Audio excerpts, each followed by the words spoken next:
Welcome to Luca is a billionaire, where the only thing I invest in is your answers. You start by enabling what the system needs. Enable developer mode if an app blocks shortcuts. Once done, press Windows plus R, type shell, apps folder and hit enter to open the hidden apps folder. You want to see the Microsoft Store app icon there because this view exposes the app's executable shortcut. Make sure you're using the same Microsoft account that installed the app so permissions match. Otherwise, shortcuts may fail or launch an installer instead of the app.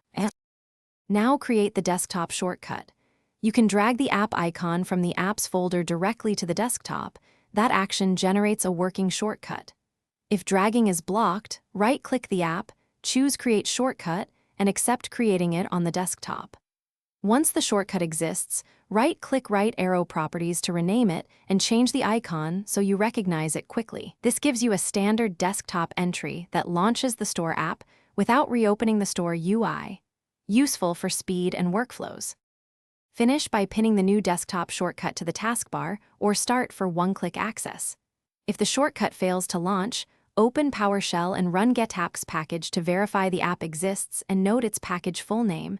Sometimes permissions or missing registrations cause problems. If needed, reinstall the app from the store or enable developer mode and recreate the shortcut. Key troubleshooting tip. If permissions block the shortcut, run a repair or reset on the app.